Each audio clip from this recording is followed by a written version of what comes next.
Nagkakagulo nga ba dito sa Rain or Shine Elasto Painters? Iyan ngayon ang tanong ng karamihan pagkatapos silang tambakan nitong Blackwater Bossing. Hindi inaasahan ng lahat na mangyari ito kagabi pero kitang-kita na nag-i-struggle itong Rain or Shine Elasto Painters.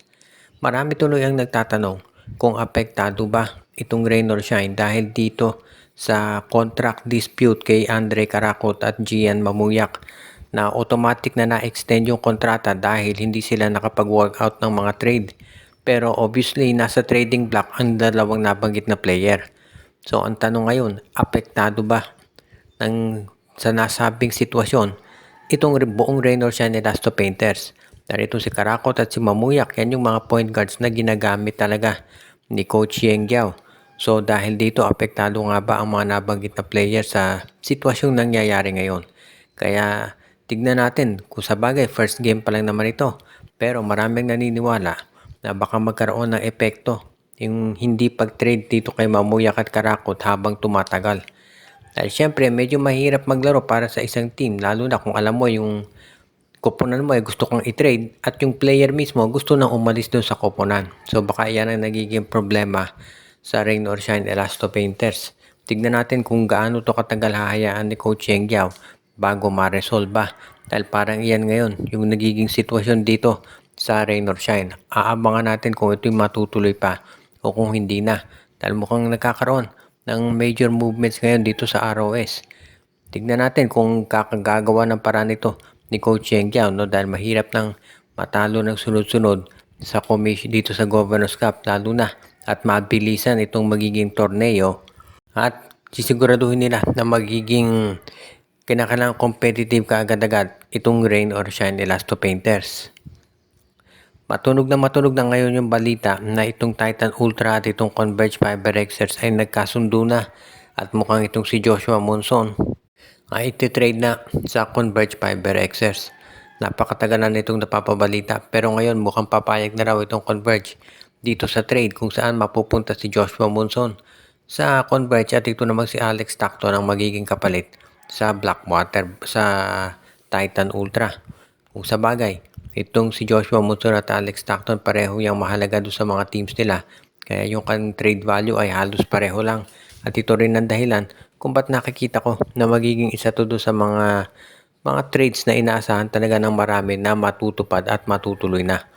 Kapag ito'y nangyari, masasabi natin na magiging isa na talaga dito sa aasahan natin magiging maganda resulta para sa dalawang koponan kung ito'y matuloy. Dahil syempre itong Joshua Monson, alam natin all-around player yan na magbibigay ng tulong dito kay Justin Arana at Juan Gomez de Leaño. At ganoon din naman to si Alex Stockton. Yan ang magiging main man nitong Titan Ultra kapag natuloy ang trade. Kaya naman itong dalawang koponan, busy na dito sa kanilang pag-uusap para masiguro na yung mga particulars dito sa trade na yan ay masunod na at matapos na para maipadala at masubmit kaagad sa PBA yung proposal para ito'y maaprubahan. Kaya iyan yung magiging maganda para dito sa nasabing team at alam natin nagagawa ng paraan itong si Coach Delta Pineda at Renzi Bahar para ito'y matuloy na. Importante matuloy yan dahil ito si Stockton sigurado magiging malaki ambag niya sa Titan Ultra at ito si Joshua Monson ganun din. Dito naman sa koponan nitong Raynor nitong Converge Fiber Xers. Kaya itong trade na yan talagang aabangan ng marami kapag ito ay nangyari na nga sa ngayon. Ang San Miguel Beermen daw ay naghahanap ng bagong big man dito sa kanilang roster at baka ilagay na raw sa trading block ang 36 years old na si Mowala Tautua. Kabilang daw doon sa mga iniintay at tinitignan ng San Miguel si Kai Balungay ng Phoenix Fuel Masters at tinitignan din nila kung makukuha nila kung hindi itong si Kai Balungay, baka naman daw itong si Cade Flores. Yan daw yung binabantayan ngayon ng San Miguel, no? Ang isa pang option daw ng San Miguel na kanilang tinitignan, kung po pwede nilang i-trade si Tautua kapalit ng draft pick ng Phoenix o kaya naman nitong Titan Ultra para kukuha na lang sila ng big man sa darating na draft.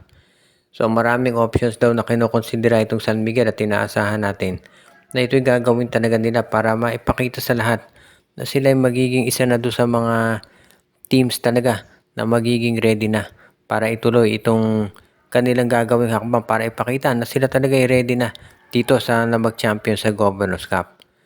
Kung makuha ng San Miguel for example itong si Flores o kaya ito si Balungay, magandang bagay yan para dito kay Junmar Fajardo dahil hindi na siya masyadong mapapagod bilang sentro dahil meron na siyang magiging kapalit ngayon na pwedeng magamit ng mahabang minuto ni Coach Leo Austria.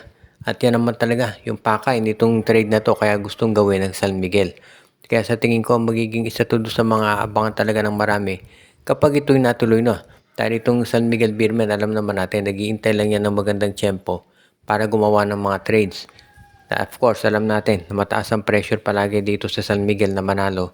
Kaya naman, kapag natuloy na bagit na trade nito, aasahan natin talaga nagagawa at gagawa ng paraan ng SMB para ito'y matuloy kaagad-agad at hindi na sila magkaroon pa ng problema dito sa big man sa kanilang rotation. Ang TNT tropa nga ba ay ready nang i-trade itong si Simon Enciso sa Blackwater Bossing o di kaya naman ay baka i-trade ito sa Titan Ultra at mukhang ang gustong makuha kasi nitong lineup ni Coach Chot Reyes kung hindi man itong si Dalf Panopio ay pwede rin daw kung pwedeng makuha naman nila mula dito sa Titan Ultra si Fran Yu. Mukhang isa raw yun doon sa mga kinoconsider nitong si Coach Chot Reyes at itong si Simon Enciso baka maging trade asset nila pati na rin si Kim Aurin. Yan yung mga players na hindi naman masyadong nagagamit dito sa lineup ng Blackwater ng TNT tropa. Kaya sila naman yung gustong makuha. Ngayon, tignan natin kung matutuloy ito no? Dahil alam natin na itong TNT naman talaga ay malakas pero kinakailangan talaga nilang magpakitang gilas pagdating dito sa ganyang klaseng sitwasyon dahil alam natin ang TNT malakas talaga yan pero kinakailangan lamang na siguraduhin nila na yung mga players na makukuha nila ay yung babagay dito sa kanilang pinapatakbong sistema. Ngayon, kung for ito si Franjo, for example, pwede yung maging backup point guard nitong TNT. Nandiyan pa naman to si Jordan Heading, plus si Reynan Batak at Jason Castro. Hindi pa natin alam kasi baka matrade na to si ng Batak. So, yan ang dahilan kung ba't si Franjo ay pinag-iisipan nila na makuha na. Kung makukuha nila itong si Franjo, magkakaroon sila ng isa pang point guard na maaasahan nila pagdating sa mga clutch situations. Or, pwede rin na gawing trade asset itong si Franjo. Hindi natin masabi. Pero ang importante dito, kung ikaw naman itong TNT tropa, ang gusto mo lang ay magkaroon ng mga point guards para maipakita sa lahat na magiging ready ka na para magawan mo ng paraan at maipakita na seryoso ka pagdating dito sa pagdagdag ng mga tinatawag na mga players sa iyong lineup. Kaya nga itong trade na to, inaasahan natin na gagawin kaagad-agad ng TNT. Shoutout sa ating mga taga-subaybay na sila Jonel Lalagon, Joshua Giray, Espejo at Rosales family, si RG Bueno, si Ronald Barbosidad, Judy Villarosa, Monty Guzman, Malyari Mascareñas, Anthony Alon, Katsakino Dukusin, si Michael D, Joseph Pineda, binabati din natin si Dexter Domer, Ireneo Salangsang at ang iba pa.